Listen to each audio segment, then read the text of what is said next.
성경 보겠습니다. 하나님의 말씀은 요한계시록 3장 1절에서부터 6절 말씀 다 같이 한 목소리로 읽겠습니다.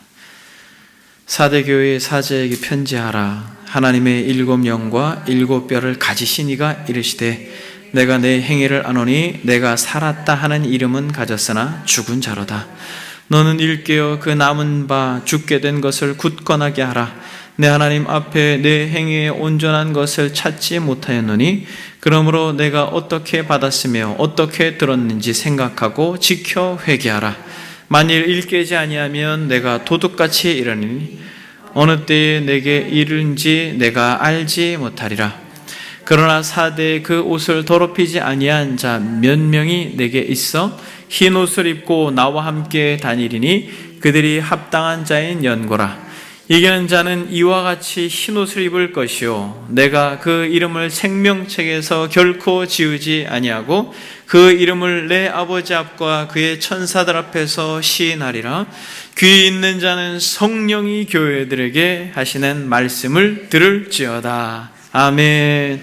귀 있는 자는 성령이 교회들에게 하시는 말씀을 들을지어다. 성령께서 여러분들 귀를 여셔서 정말 이 4대 교회에 주신 하나님의 거룩하신 음성을 여러분들의 마음속에 새기고 주님 오시는 그날까지 믿음으로 승리하는 저와 여러분들이 되기를 소망합니다. 지난 시간에 우리는 두아디라 교회에 대해서 잠시 말씀을 나누었습니다. 사랑으로 섬기고 인내했던 교회였지만은 나중에 이가 처음 것보다도 더 많았던 교회였지만은 그런데 자칭 선지자라 하는 이세벨을 용납함으로 하나님 앞에 책망받았던 교회. 그러므로 어떤 사랑이라고 하는 이유로 무조건적 용납하는 것은 교회가 교회됨을 포기하는 것이다 라고 여러분들과 말씀을 나누었습니다.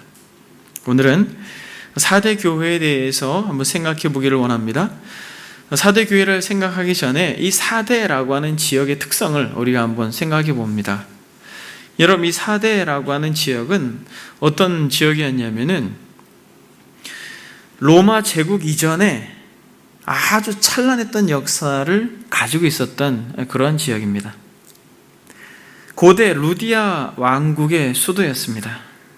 그러니까 로마 시대에서 정복당하기 전까지는, 그리고 그 전에 2차례나 정복당하기 전까지는 가장 부유하고 또 난공불락의 도시였습니다. 고대 루디아 왕국의 수도였기 때문에 쉽게 정복할 수 없는 아주 요새 중의 요새였습니다. 왜냐하면 남쪽을 제외하고 3면이 모두 다 아주 깎아놓은 듯한 벼랑, 절벽, 즉 450m나 되는 그런 높이의 절벽으로 3면이 그런 어떤 지형적으로 방어적 구축을 하고 있었습니다. 그러므로 가파른 언덕 위에 세워졌기 때문에 난곡불락의 도시요, 군사도시요, 상업도시요, 또 수도로서 고대 시대에 아주 특별했던 도시 중에 한 도시가 바로 이 4대 교회입니다. 근데 이 놀라운 것은 이런 난공불락의 도시였지만은 2번이나 깨어있지 못함으로 정복당합니다. 그래서 오늘 본문에는 깨어있으라는 말이 2번이나 반복되고 있습니다만 바사 왕 고레스와 수리아 왕 안티오쿠스에 의해서 2번이나 정복을 당합니다. 그리고 BC 17년에는 아주 끔찍한 지진 때문에 그 지역이 초토화가 됩니다. 그래서 티베리우스 황제의 경제 원조를 또 받고 5년간 면세 혜택을 받는 등 특별히 로마 정부의 관리를 받았던 그런 도시입니다. 그러니까 이 도시는 어떤 특징이 있냐면 과거의 그 화려함 때문에 아직까지 겉멋이 들어있는 그런 도시예요. 어떤 도시인지 이해되시겠죠? 자신들의 과거는 아주 화려하고 부유했던 도시입니다. 상업이 발달되었던 것도 물론이거니와 이 도시를 중심으로 가르는 강에서 사금이 발견됐기 때문에 그것 역시도 이 도시를 아주 부유하게 했던 이유 중에 하나입니다. 4대라고 하는 지역에 있던 교회는 어땠을 것 같아요? 그렇죠, 여러분, 화려했을 것입니다. 화려했을 것이에요. 그리고 겉으로는 어땠을 것 같아요?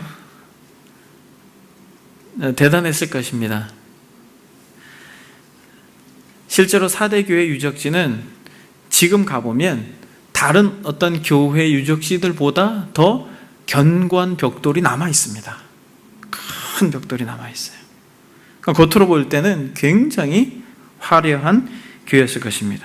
그런 어떤 관점에서 우리가 1절을 보게 되면 우리 주님의 음성을 우리가 조금 더 이해하는 배경이 될 것입니다. 1절 한번 같이 읽겠습니다. 3장 1절. 4대 교회의 사자에게 편지하라. 하나님의 7영과 7뼈를 가지신 이가 이르시되 내가 내 행위를 아노니 내가 살았다는 이름은 가졌으나 죽은 자로다. 그러니까 살았다는 이름, 겉으로 볼 때는 굉장히 대단한 것처럼 보이지만 결국 살아있는 것처럼 보이지만 그 이름, 명성이 대단했지만은 어떻다라는 것이요? 죽었다. 이렇게 이야기합니다. 근데 여러분이 4대 교회에 찾아오신 주님은 어떤 모습으로 찾아오셨습니까? 7영과 7뼈를 가지신이라고 말합니다. 7영은 무엇이라고 말씀드렸습니까? 초창기에 우리가 이 계시록을 처음 말씀을 나눌 때 7영이 있었습니다. 7영은 성령이다. 그렇게 말씀을 드렸습니다. 이 7뼈는 뭐라고 말씀드렸습니까? 7사자요. 그래서 영어 성경에는 천사로 되어 있고 또 다른 어떤 번역에는 메신저라고 되어 있습니다. 그래서 천사라고도 하고 또 목회자라고도 그렇게 이야기를 합니다. 그러나 여기서 중요한 것은 하나님께서 예수 그리스도를 이렇게 묘사하시는 것은 이 4대 교회를 어떻게 하신다는 것이에요? 성령으로 다스리시고 사자를 가지고 계신다라고 하는 것은 주권적으로 통치하고 다스리신다라고 하는 것이죠. 그래서 이 4대 교회에도 누가 성령으로 예수 그리스도께서 그의 권세와 능력을 가지고 다스리시고 통치하신다라고 하는데 여러분 이런 교회에 지금 어떠한 책망을 하고 있습니까? 살았다는 이름은 가졌으나 죽은 자라. 여러분 제가 이 말씀을 준비하면서 그 어떠한 책망보다 이 책망이 저에게는 더 마음을 긴장하게 하는 어떤 책망이다라고 생각을 합니다. 살아있다, 살았다, 내가 살았다 하는 이름은 가졌으나 죽은 자로다. 근데 무엇으로 그렇게 주님이 평가하고 있습니까? 내 행위를 내가 안다 이렇게 말합니다. 너의 행동, 너의 행위, 너의 태도를 내가 아는데 살아있는 것처럼 보이지만 그래서 그렇게 명성이 있지만 실상은 죽었다. 여러분 이 책망을 한번 여러분 곰곰이 생각해 보십시오. 지금까지의 어떤 다른 교회들의 책망과 좀 다릅니다. 수준이 다 대부분 외적인 것이었어요. 발람의 교훈이나 거짓 선지자 이세벨의 유혹이나 아니면 환난과 궁핍이라고 하는 외적인 것들로부터 도전을 받았습니다. 이단들의 도전이나 이교도들의 유혹, 또 외부적 거친 핍박들, 이런 것들이 다른 교회들의 책망의 이유였고 그런 내용들이었지만 오늘 이 4대 교회는 아주 정확하게 어떤 외적인 것을 말하지 않고 4대 교회 자신을 향해서 정확하게 지적합니다. 너 살아있는 것처럼 그렇게 보이지만 너 죽었어. 여러분 이 음성을 들었을 때 이들은 놀랐을 것입니다. 왜냐하면 정말 살아있다고 생각했을 것이기 때문에 그렇습니다. 마치 라오디게아 교회처럼 스스로 부요하다 그렇게 말하지만 주님은 벌거벗은 자다라고 말씀하신 것처럼 살아있다라고 생각했지만 실상은 죽은 자와 같다라고 주님이 말씀하고 있습니다. 너의 행위를 내가 아는데 너는 살아있는 것처럼 보이지만 그래서 유명하지만 실상은 죽은 거야. 여러분 주님께서 일찍이 이와 거의 비슷한 메시지를 하였습니다. 누구한테 했습니까? 종교 지도자들한테 이 말씀을 하셨습니다. 마태복음 23장에 보면 화 있을진저 외식하는 서기관들과 바리새인들이요 회칠한 무덤 같으니 겉으로는 아름답게 보이나 겉으로는 살아있는 것처럼 보이나 겉으로는 생기가 있는 것처럼 보이나 그 안에는 죽은 사람의 뼈와 모든 더러운 것이 가득하도다. 그렇죠, 여러분. 주님이 이 말씀을 일찍이 하셨습니다. 마태복음 23장 27절에도 화 있을진저 외식하는 서기관들과 바리새인이요 잔과 대접의 겉은 깨끗이 하되 그 안에는 탐욕과 방탕으로 가득하도다. 내가 내 행위를 아노니 내가 살았다는 이름은 가졌으나 죽은 자로다. 어떻습니까, 여러분? 겉으로는 아름답게 보이나 그 안에는 죽은 사람의 뼈와 모든 더러운 것이 가득하도다. 회칠한 무덤과 같이 겉에는 아주 반질반질해요. 생기가 있어요. 살아있는 것처럼 보입니다. 굉장한 신앙인인 것처럼 보여요. 정말 좋은 교회처럼 보입니다. 활력 있는 교회처럼 보여요. 그러나 그 안에는 욕심과 탐욕과 방탕과 죽은 사람의 뼈와 모든 더러운 것이 가득하다, 이렇게 말합니다. 이것을 우리 주님은 한 단어로 뭐라고 말합니까? 외식한다, 이렇게 말합니다. 그 사대교회는 겉과 실상이 완전히 다른 그런 교회였습니다. 겉으로는 대단한 것처럼 보이지만 실상은 아닙니다. 죽은 것 같습니다.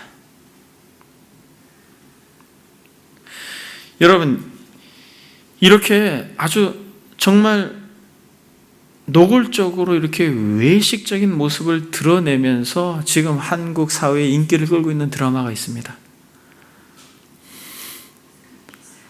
스카이캐슬, 여러분 혹시 그 드라마를 보신 분이 계십니까?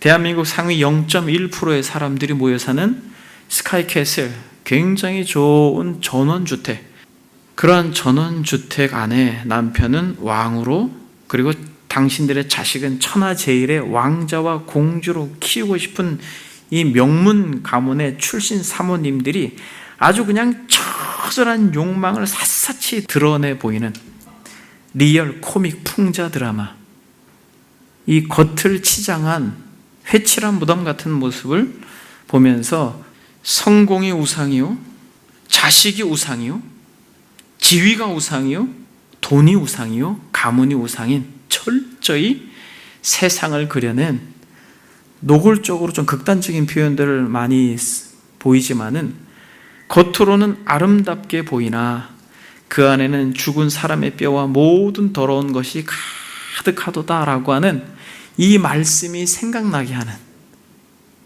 얼마나 젠틀하고 얼마나 여유로워 보이지만 그 마음속에서는 자기 자식을 최고가 되게 하기 위해서 너무 추한 모습을 드러내는 것을 아주 적나라하게 드러내 보입니다. 살아있는 것처럼 보이지만, 생동감 넘쳐 보이지만, 그렇게 몸부림치면서 인생을 멋지게 살아내고 그렇게 사람들에게 과시하려고 하지만은 실상은 죽은 자와 같은 모습으로 그렇게 인생을 살아가야 하는, 정말 하나님 없는 이들의 처절함을 드러내는데, 살았다는 이름은 가졌으나 실상은 죽은 자니라 라고 하는 이 말씀이 정말 너무나도 잘 맞는, 저도 제 자신을 보면서 정말 복음을 아는 것과 나의 삶의 현장에서 복음대로 살아간다는 건 이건 다른 거구나. 여러분, 주님께서 책망할 때에 이 회칠한 무덤이라고 책망하는 이 바리새인과 서기관들만의 문제입니까? 경건의 모양은 있으나 경건의 능력은 부인하니 이 같은 자들에게서 내가 돌이키라 라고 바울이 디모데후서에서 이야기합니다. 여러분, 저는 지금 제 고백을 하고 있는 것입니다. 누구보다 복음을 잘 안다고 생각하고 가르치고 또 그렇게 설교를 해왔고 또 지금도 복음을 전한다고 하지만, 어떻게 이 외식된 삶과 이 지적인 가르침과의 이 괴리를 어떻게 하면, 이 간격을 어떻게 하면 더 좁힐 수 있을까? 그리스도께서 십자가에 못 박혀 죽으셨습니다.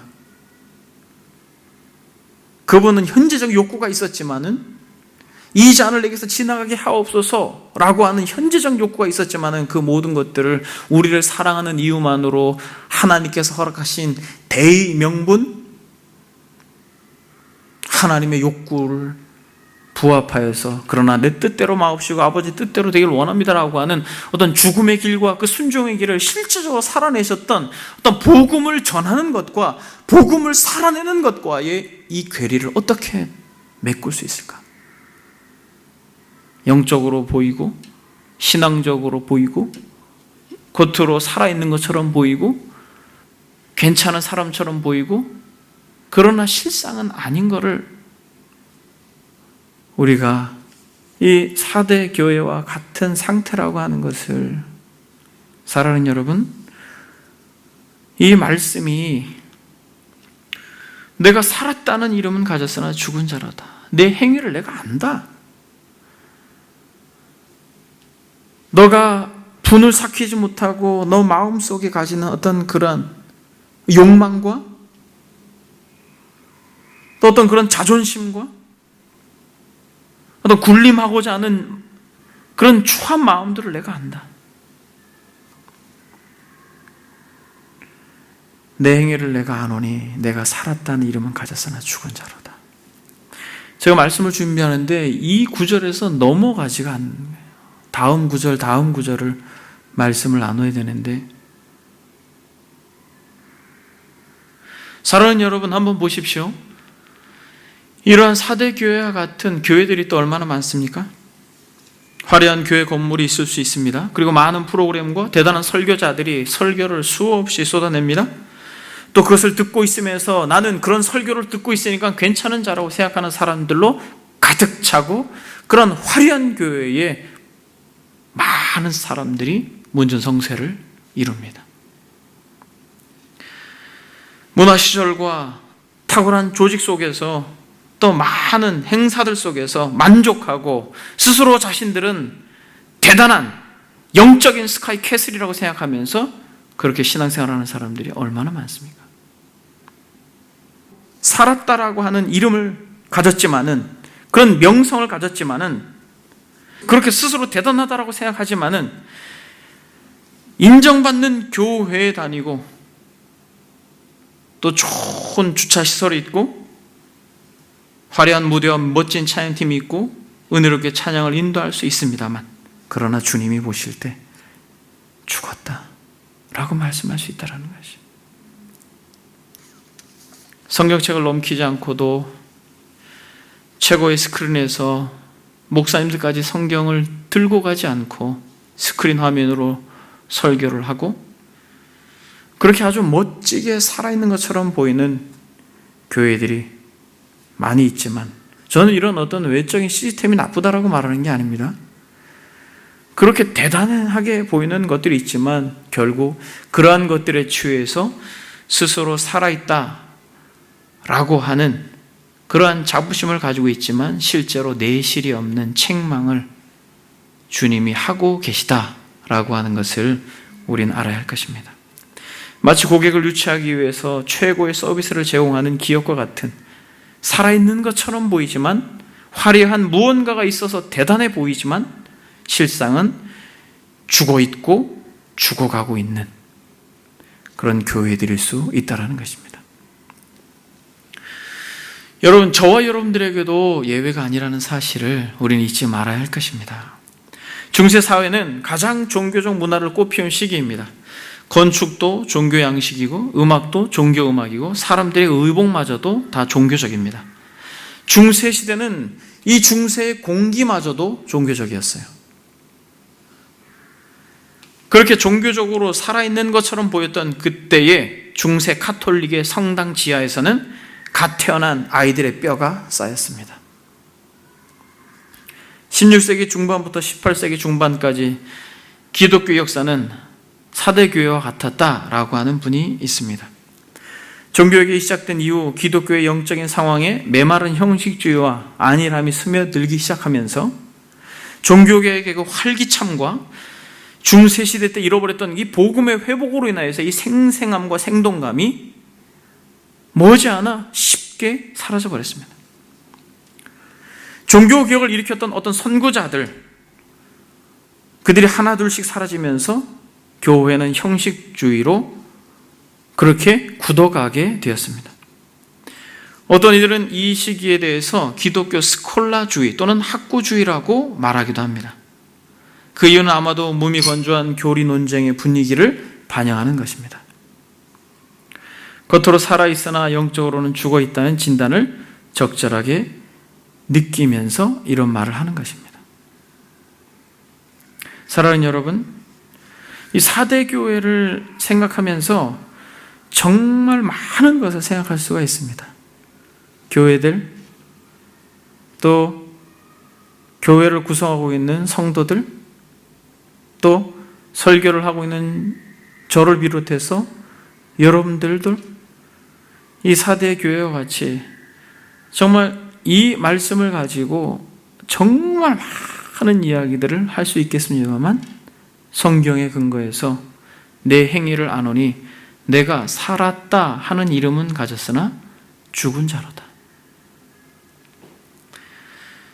중세사회와 같이 또 16세기 중반부터 18세기 중반까지 또 무조건 잘 살아보세라고 하는 대한민국의 가치와 맞물려서 예수 믿으면 성공합니다, 잘 됩니다라고 함으로 그렇게 몰려들어서 겉으로 화려하고 웅장하고 대단한 건물을 가지고 있지만, 그리고 전통을 가지고 있지만 그저 그것만 울거먹고 있는 현 한국교회와 같이 살아있는 것처럼 보이지만, 바자회도 하고 많은 것들을 하고 으쌰 살아있는 것처럼 보이지만 실상은 죽은 자다라고 하는 이 책망의 음성이 이 시대가, 이 교회가, 저와 여러분들이 한국교회가 들어야 할 하나님의 음성이라고 생각을 합니다.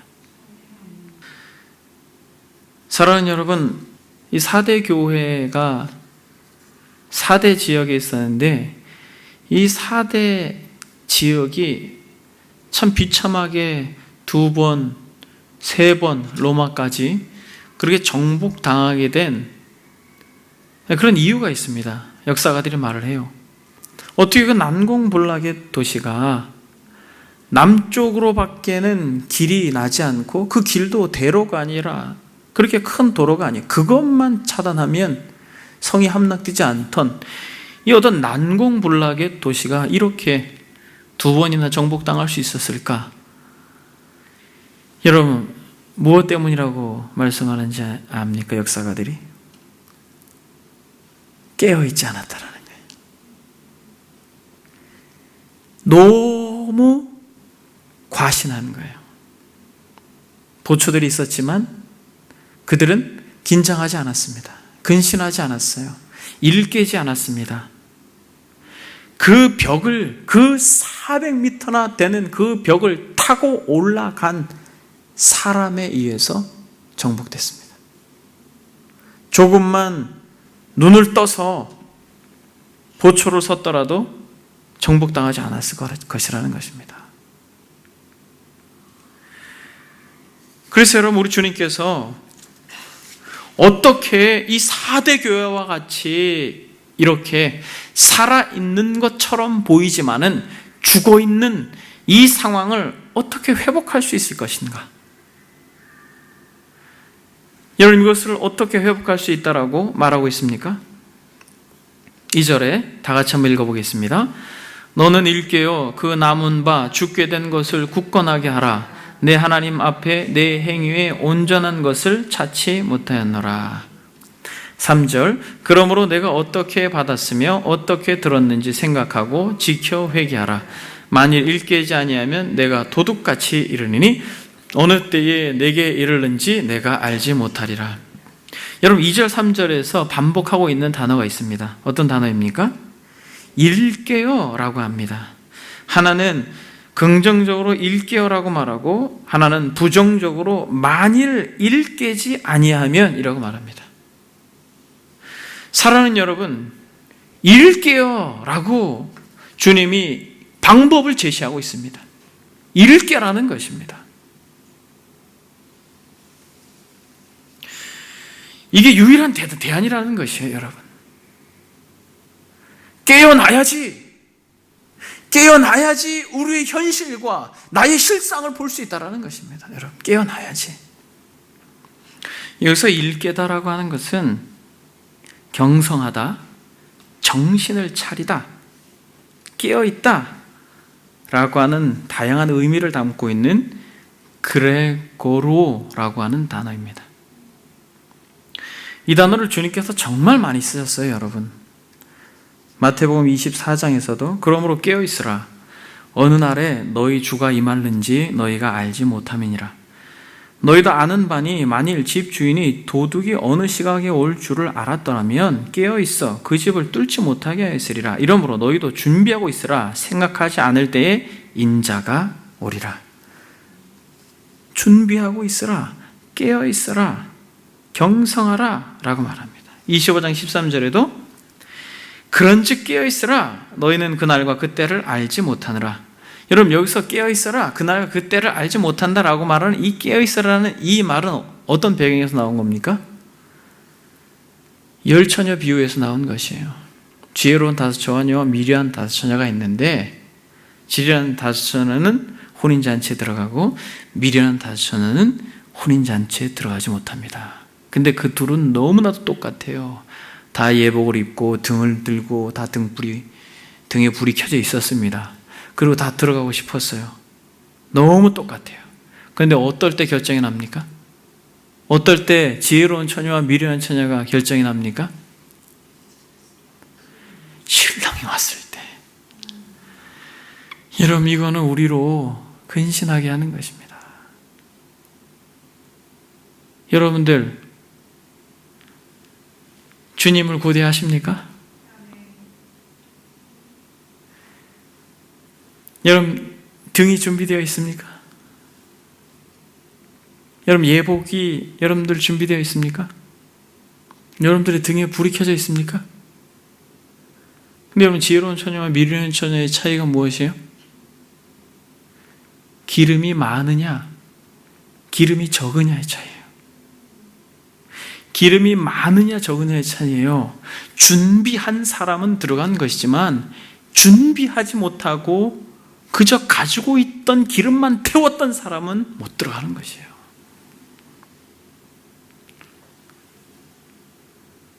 여러분, 깨어 있어야 되는 것입니다.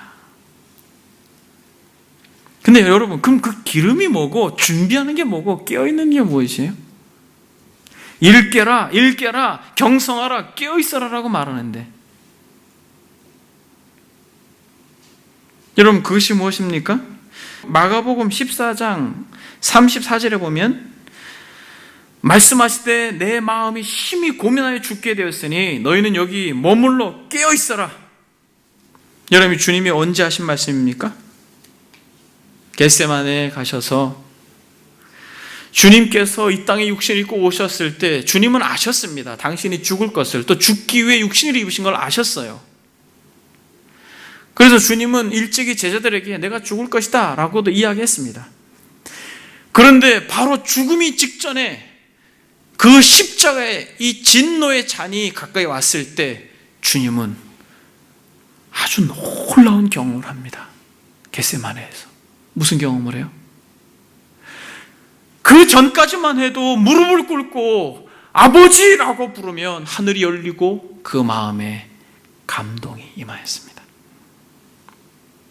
마치 세례를 받으실 때 하늘이 열리고 이는 내 사랑하는 아들이요 내 기뻐하는 자라고 음성을 들으셨던 것처럼, 성령이 비둘기같이 임했던 것처럼 우리 주님께서는 머리를 조아리고 아버지를 부를 때 하늘이 열리고 그 심령 가운데 늘 하나님이 주시는 생명과 빛과 사랑과 생기가 흘러들어갔었습니다. 그런데 겟세마네에서의 기도는 그저 칠흑 같은 어두움만 엄습해오는 것이에요. 이 교제의 단절이 무엇인지 간헐적으로 맛을 보기 시작합니다. 두려움이 몰려와요.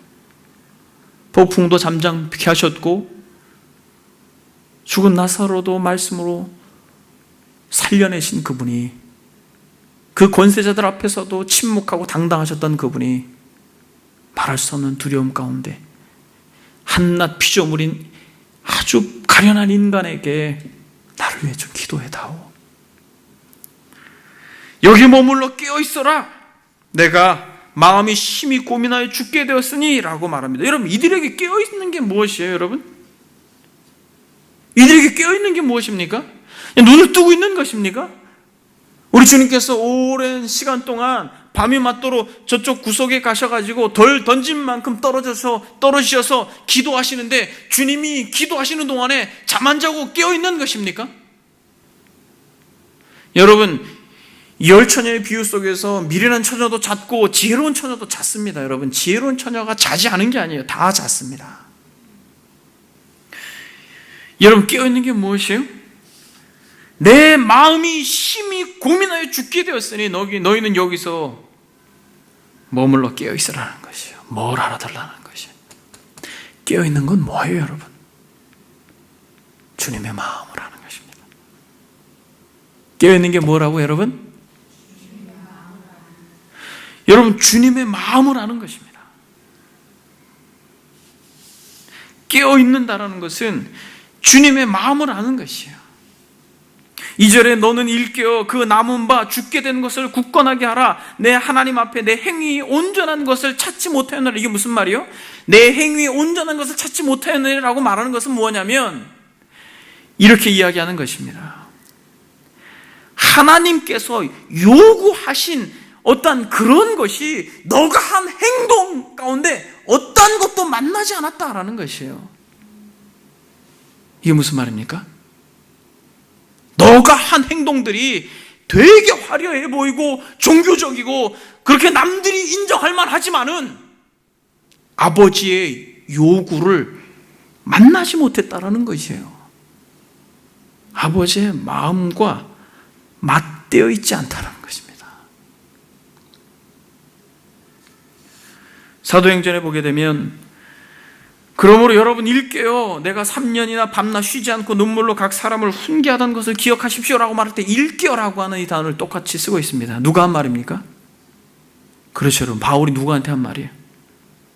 에베소 교회 장로들한테 한 말입니다. 일깨어 내가 3년이나 밤낮 쉬지 않고 눈물로 각 사람을 훈계하는 것을 기억하라 라고 말하면서 일깨어 뭘 하라는 것이에요? 깨어있는 건 무엇입니까? 나의 교훈을 기억하라는 것입니다.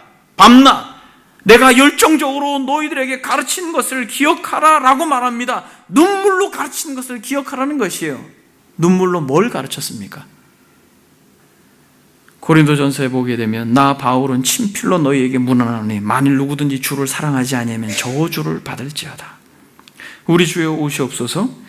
에베소서에서도 우리 주 예수 그리스도를 변함없이 사랑하는 모든 자에게 은혜가 있을지어다. 무엇입니까? 깨어있는 것이 아버지의 마음을 아는 것이에요. 그리스도의 마음을 아는 것이에요. 이 바울의 마음을 아는 것입니다. 일깨라 라고 말할 때 내가 3년이랑 동안 밤낮 쉬지 않고 눈물로 각 사람에게 훈계한 것을 기억하라 라고 말하는데 바울의 마음을 아는 것이고 주님의 마음을 아는 것인데 그것이 무엇이에요?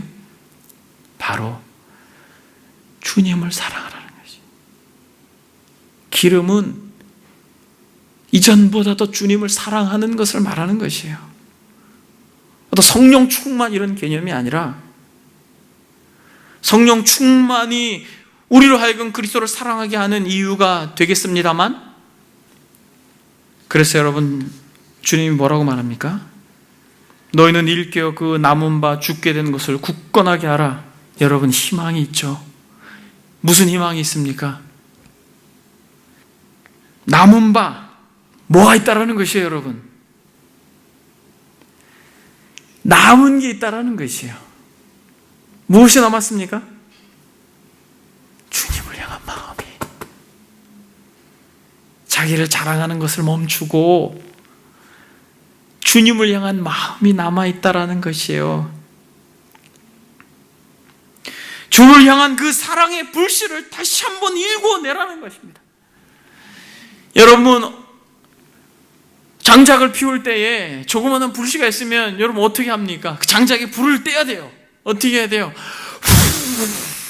그리고 어디서 그냥 판자떼기 갖고 와가지고 그냥 휘졌죠?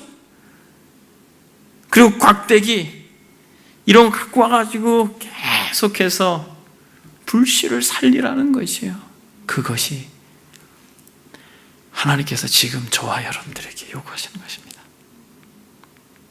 어떠한 외적인 모습으로 견고하게 나는 신앙생활을 잘해 라고 스스로 속이게 하지 말고, 너는 목사지, 너는 얼마나 설교를 자주 해, 이런 것으로 스스로 위안 삼고 속이지 말고 그 마음속에 꺼져가고 있는 불씨를 다시 살려라. 너는 일깨어 그 남은 바 죽게 된 것을 굳건하게 하라. 내 하나님 앞에 내 행위가 온전한 것을 찾지 못하였다. 너가 행동을 많이 하지만 하나님의 요구에 맞닥뜨려지고 만난 것은 없단다. 기도를 하고 봉사를 하고 헌신을 하고 산을 옮길 만한 어떤 믿음이 있는 것처럼 보이지만, 몸을 불사르게 내어줄 것처럼 그렇게 행동하지만, 정말 주님, 나 같은 죄인을 위하여 죽으신 그 그리스도를 향한 처절함과 진실됨으로 하는 행동이 아니고 나의 어떠함으로 포장된 무엇이라면 오히려 그것이 우리를 죽이는 거라는 것입니다. 바리새인처럼. 그래서 주님께서 말씀하십니다. 그러므로 내가 어떻게 받았으며 어떻게 들었는지 뭐하고? 생각하고 지켜 뭐하라? 회개하라. 만일 일깨지 아니하면 내가 도둑같이 이르리니 어느 때에 내게 이르는지 내가 알지 못하리라. 도둑같이 임한다라는 것은 재림을 말하는 게 아닙니다. 주님께서 말하시는 이 지금 본문에서의 도둑같이 임한다라는 것은 즉각적으로 심판할 수 있다라는 것입니다. 회개하지 않는 이들을 향하여서. 여기서 회개라고 하는 것은 즉각적인 반응을 말하는 것이에요. 민기적되는 태도가 아니라. 그래서 여러분, 이렇게 아주 도적같이 임한 한 사건이 있습니다. 조선시대의 한글 소설이며 판소리 소설로 외국 사람들도 이것을 되게 좋아해서 그렇게 책으로도 내고 또 뮤지컬로도 만들고 그랬습니다. 여러분 뭔지 아세요?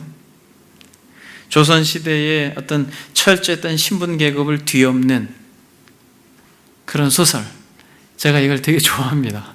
춘향전. 여러분, 이 춘향전에 이 마지막 장면에 막 도적같이 오죠. 누가? 암행어사인데 이몽룡. 근데 여러분, 마치 이 춘향전에 이 춘향이의 모습을 보게 되면 죽은 자 같지만 보라 살아있고 라고 하는 고린도후서 6장 9절의 말씀을 떠오르게 됩니다. 뭐라고요? 죽은 자 같지만 살아있는 자요. 주님은 니네들이 살아있는 것처럼 보이지만 죽었다라고 하죠. 그러나 이 춘향이는 어때요? 죽은 것처럼 보입니다. 지금 어디 있습니까? 감옥에 있죠. 그리고 지금 어떻게 하고 있어요? 귀신 머리처럼 머리를 헝그러뜨리고 머리를 까맣겠습니까? 그 감옥의 지푸라기들이 새 집을 지고 눈곱이 덕지덕지 끼어 있고, 그리고 목엔 뭐까지 차고 있어요? 큰 칼까지 차고 있고, 대소변은 뭐 제대로 받겠습니까? 거의 죽은 자죠. 정말 볼품없는 여인, 아주 정말 더러워진 여인, 죽은 자와 같은 여인인데 실상은 살아있는 거예요. 왜 살아있는 것입니까? 깨끗해요. 겉으로는 더러워 보이지만 깨끗해. 그래서 이 추잡한 변사또로부터, 그리고 이 음흉한 세상으로부터 자신을 더럽히지 않은, 자신의 옷을 더럽히지 않는 죽은 자 같으나 보라 우리가 살았고 라고 하는 바울의 이 말처럼,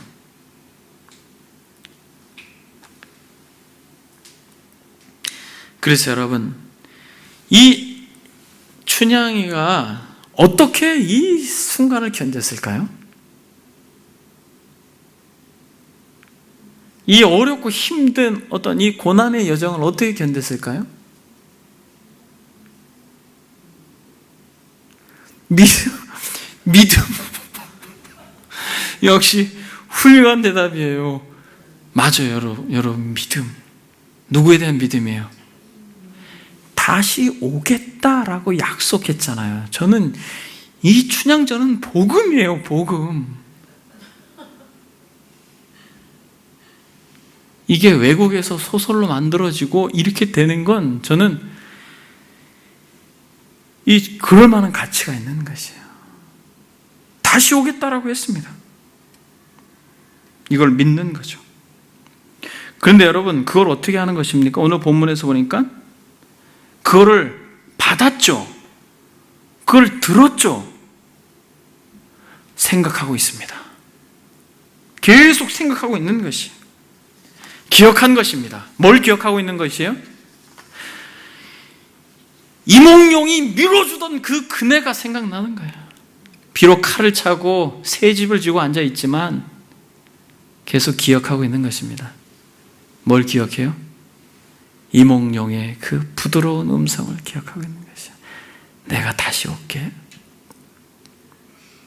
내가 다시 와서 너를 한양으로 데리고 갈게. 내가 과거에 급제해서 우리 행복하게 살자. 이걸 기억하는 것입니다. 우리 주님께서 너희들이 본 그대로 내가 다시 오리라 말씀하신 것처럼. 그래서 여러분, 이렇게 기억하는 것, 회개하는 것, 시간을 두고 천천히 생각하는 것이 아니라 긴급하게 이를 깨어서 도적같이 임하실 주님을 생각하며 다시 꺼져가는 그 불씨를 다시 한번 살리는 그러한 태도가 있을 때 하나님께서는 칭찬과 더불어서 약속하십니다. 어떤 사람들은 그렇게 이야기해요. 하나님이 사랑이신데 뭐 도적같이 임하신다고 그러시고 심판하신다라고 그러시는가? 여러분, 사랑하니까 그런 거예요. 여러분, 정말 사랑하니까 뭐도 나요? 화도 나는 것이에요. 하나님의 진노가 십자가에 달려 그 진노의 잔으로 고통받고 죽으신 그리스도를 볼 때 우리는 저토록 저렇게까지 우리를 사랑하는가로 여러분들이 받으셔야 돼요. 여러분, 사랑해 보셨잖아요. 나만 봐? 라고 했던 그 사람이 다른 사람 보면 어때요? 그럴 수도 있지. 그런 여러분 넓은 마음이에요. 갑자기 그 사랑이 불처럼 강해지잖아요. 그래서 노로 변하지 않아요. 그래서 여러분, 정말 하나님의 사랑을 아는 자는 그 진노를 느낄 수밖에 없는 것이에요. 그래서 십자가에서의 그 사랑을 우리는 알아야 됩니다. 그 성경은 갑자기 이도령이 들이닥치듯이 심판할 것이다라는 것이에요. 여러분, 춘향이가 이 깨끗하게 옷을 지키지 않았으면, 여러분, 이도령이 왔을 때 그 슬퍼지는 것이죠. 그래서 여러분, 칭찬을 뭐라고 말합니까? 4절에 보니까 성경은 완전히 분위기가 바뀝니다. 그러나 4대 그 옷을 더럽히지 아니한 자 몇 명이 내게 있어 흰 옷을 입고 나와 함께 다니리니 그들은 합당한 자인 연고라. 주님이 약속하십니다. 뭐라고 말합니까? 옷을 더럽히지 않는 사람들이 있다라는 것이에요. 많아요, 적어요? 여러분들이 지금 4대 교회에서 말씀하고 있는 이 흰옷을 더럽히지 않는 이들이 여러분들이 되기를 소망합니다. 아멘. 이 어떤 분들이에요? 이분들이 누구와 같은 분들이에요? 춘향이와 같은 분들이죠. 옷을 더럽히지 않았습니다. 어떠한 순간에도, 어떠한 상황에도. 그들은 여러분, 이도령과 같이 다닐 자격이 주어지는 거예요. 나와 함께 다니리니 그들은 합당한 자인 연고라. 이기는 자는 이와 같이 흰옷을 입을 것이요 내가 그 이름을 생명책에 결코 지우지 아니하고 그 이름을 내 아버지 앞과 그의 천사들 앞에서 시인하리라. 할렐루야. 여러분, 이러한 은혜를 주실 것입니다. 여러분, 옷을 더럽히지 않는 사람, 정말 죽는 것과 같은 그 현장에서도 끝까지 깨어있어 사랑을 유지하고 간직한 사람, 겉은 번드르하지만, 겉은 화려하지만, 겉은 신앙생활을 잘하고 그렇게 종교인처럼 보이지만 실상은 그 마음속에 탐욕과 욕심으로 가득하고 이 세상을 여전히 세상의 방식으로 살아가려고 하는 그런 사람들이 아니라 죽은 자 같지만은 살아있는 자, 살아있는 자 같지만 죽은 자가 아니라 추운 자 같지만 살아있는 자, 그들은 흰옷 입은 무리와 같은 자들입니다.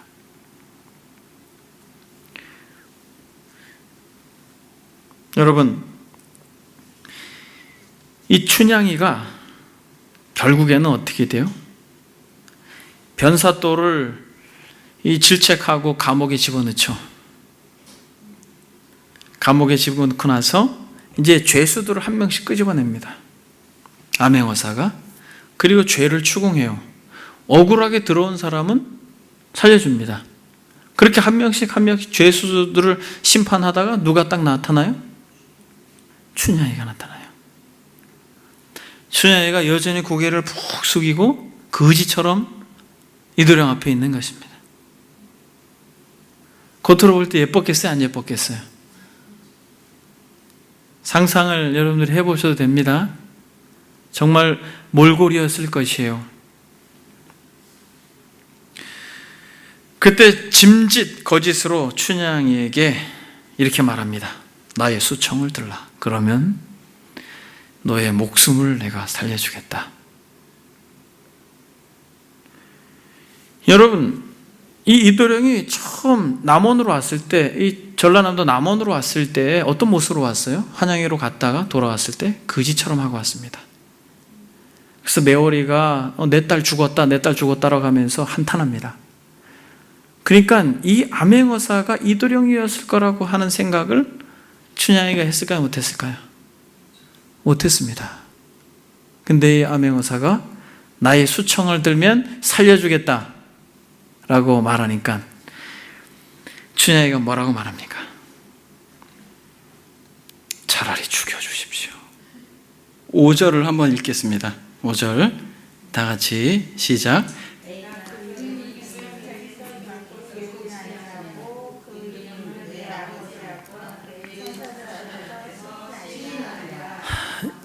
아멘. 이기는 자는 이와 같이 흰옷을 입을 것이요 내가 그 이름을 생명책에서 결코 지우지 아니하고 그 이름을 내 아버지 앞과 그의 천사들 앞에서 시인하리라. 이렇게 이야기합니다. 여러분, 이게 무슨 장면이에요, 여러분? 흰옷을 입고 나와 함께 다니리니 그들은 합당한 자인 연고라. 이기는 자는 이와 같이 흰옷을 입을 것이요 내가 그 이름을 생명책에서 결코 지우지 아니하고 그 이름을 내 아버지 앞과 그의 천사들 앞에 시인하리라. 여러분, 이게 어떤 장면 같아요? 흰옷을 입힙니다. 그리고 증인들을 세워요. 아버지와 그의 천사들 앞에서 시인하게 합니다. 그리고 이름을 어디다 기록합니까? 생명책에 기록합니다. 여러분, 이것은 하늘의 혼인잔치를 상징적으로 묘사하고 있는 것입니다. 여러 사람들 앞에서 혼인 서약을 하듯 그렇게 서약을 하고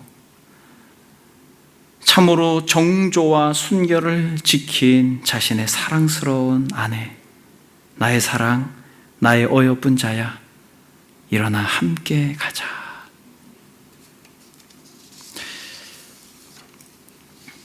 완전한 혼인의 모습으로 영광스러운 하나님의 나라에 들어갈 것을 약속하고 있습니다.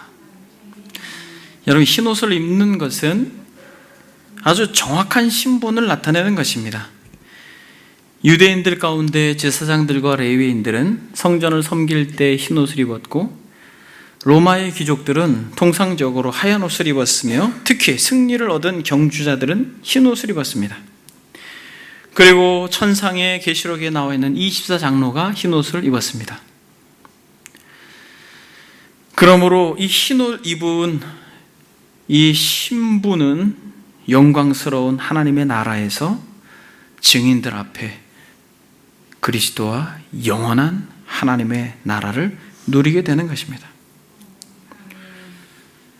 춘향이도 이도령과 한양에 가서 행복하게 살았겠습니다만, 이처럼 저와 여러분들에게 현재의 고난, 이런 것들을 믿음으로 잘 견뎌내고 진정 주를 향한 사랑으로 죽은 자 같지만 살아있는 자와 같이 우리가 살아갈 때 하나님께서 우리에게 이러한 한량없는 은혜와 자비를 베풀어 주실 줄 믿습니다.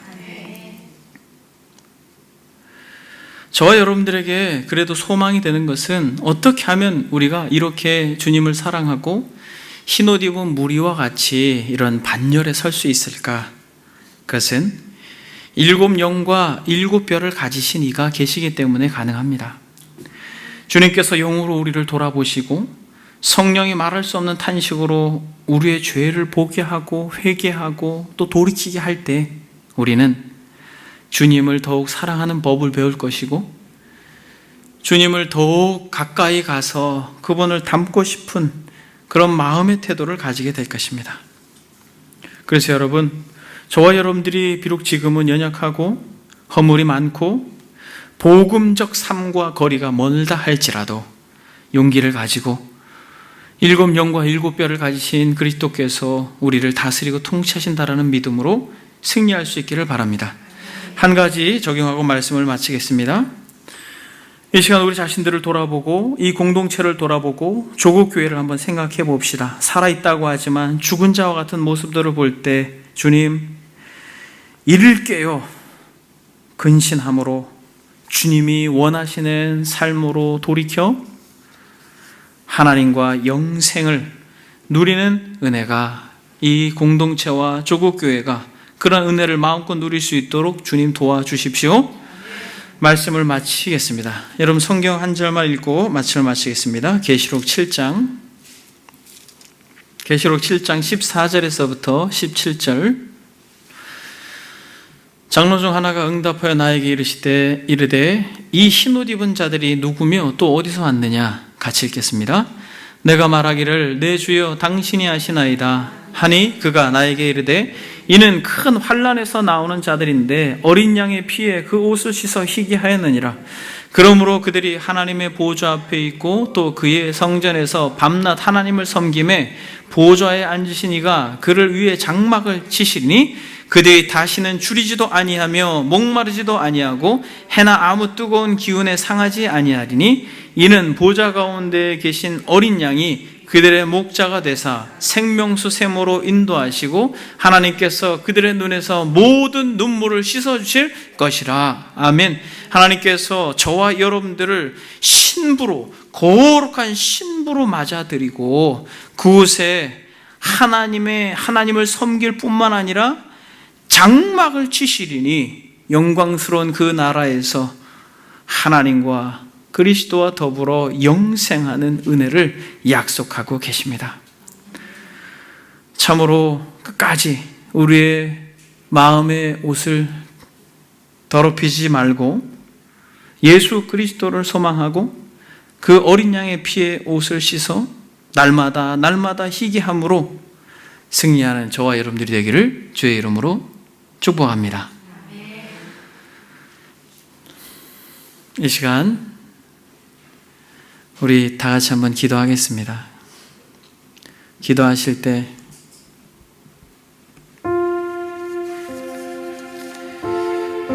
사대교회에 편지한 우리 주님, 내 행위를 아노니 내가 살았다는 이름은 가졌으나 죽은 자다라고 말씀하신 이 음성을 여러분 그냥 지나치지 않기를 바랍니다. 화 있을 진저 외식하는 서기관들과 바리새인들이여 회칠한 무덤 같으니 겉으로는 아름답게 보이나 그 안에는 죽은 사람의 뼈와 모든 더러운 것이 가득하도다. 주님, 좀 보여주십시오. 우리의 마음에 얼마나 더러운 것들이 가득한지 보여주십시오. 겉은 깨끗하지만 안에는 탐욕과 방탕으로 가득한 자인지를 제발 보여주십시오. 스스로 착각해서 괜찮은 사람이라고 떠벌리고 다니지 않도록, 그렇게 스스로 착각하지 않도록 제발 보여주십시오. 그래서 회개할 수 있도록 은혜를 주십시오. 다 같이 들은 말씀 생각하면서 하나님 앞에 기도하겠습니다.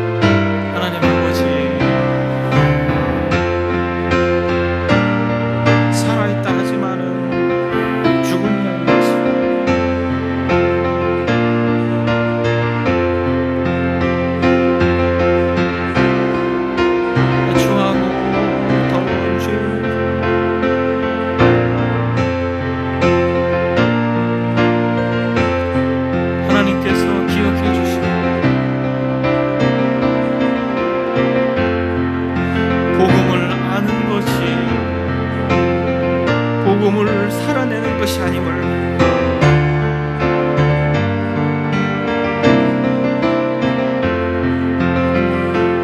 주님 가르쳐 주셔서 감사합니다.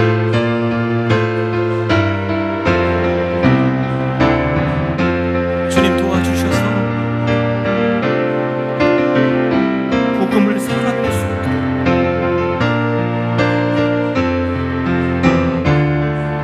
복음을 말하는 것에서 넘어서서 하늘의 영광을 버리고 오신 만왕의 왕 되신 그리스도의 그 낮아지심과 그 온유함,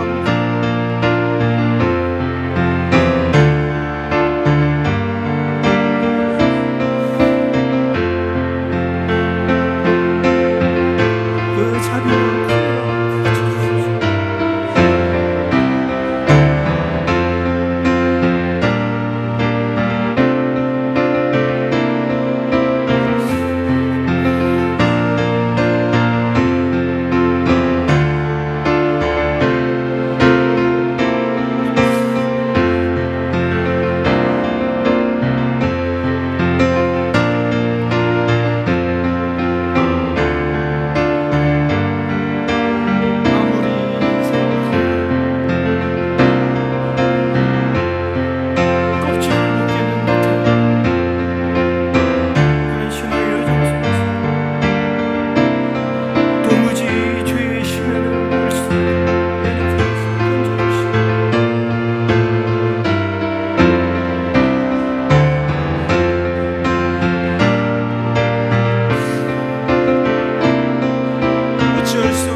아버지 하나님의 입술에서의 고백을 넘어서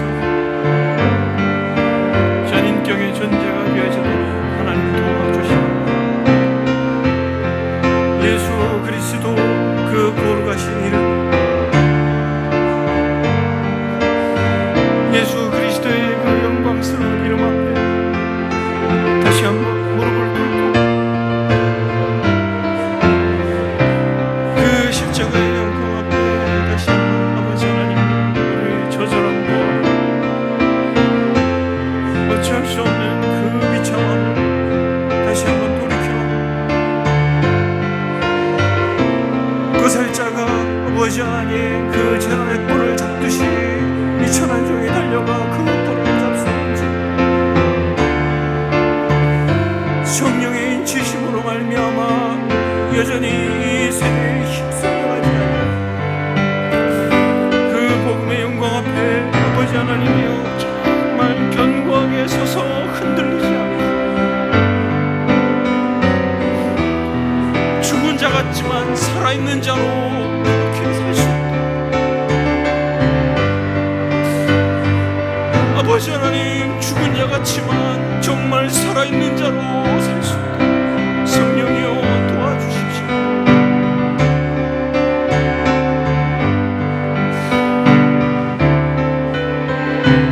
이 처절한 비참함과 죄악 가운데 그리스도가 소망이 되고 그리스도의 그 처절한 죽음 앞에서 두려워 떠셨던 그 그리스도의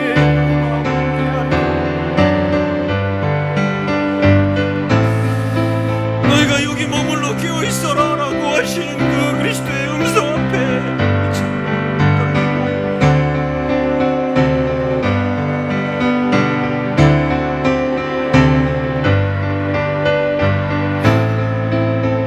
하나님 아버지 제발 도와주십시오. 우리의 너무나도 겹겹이 쌓여있는 종교적인 모양과 벗기고 벗겨도 어찌할 수 없는 이 더러운 의식들을 주는지 그 그리스도의 영광으로 옷 입혀주시고 그 예수의 의의 옷으로 우리의 추함을 가려주시고 아버지 하나님이여 휘 찢어지는 무화과 잎으로 가리고자 하는 너무나도 처절함과 이 연약함을 돌봐주셔서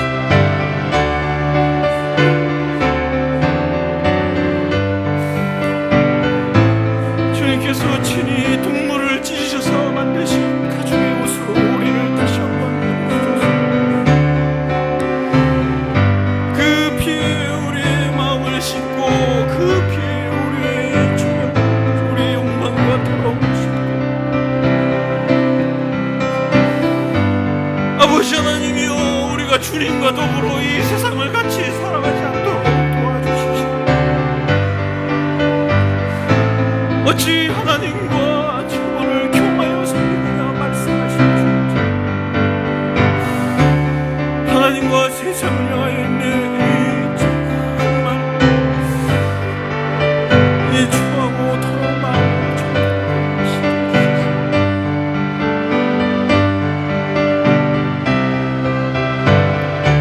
그리스도의 은혜로 우리를 새롭게 빚어주시고 사랑하는 권속들 한 사람 한 사람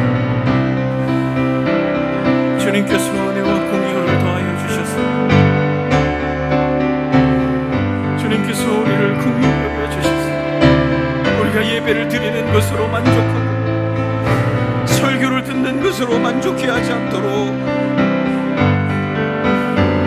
복음을 살아내는 것이 무엇인지 우리에게 가르쳐 주십시오. 진정 아버지의 마음을 다하고 뜻을 다하고 힘을 다하고 주 너희 하나님을 사랑하라 말씀하신 것입니다.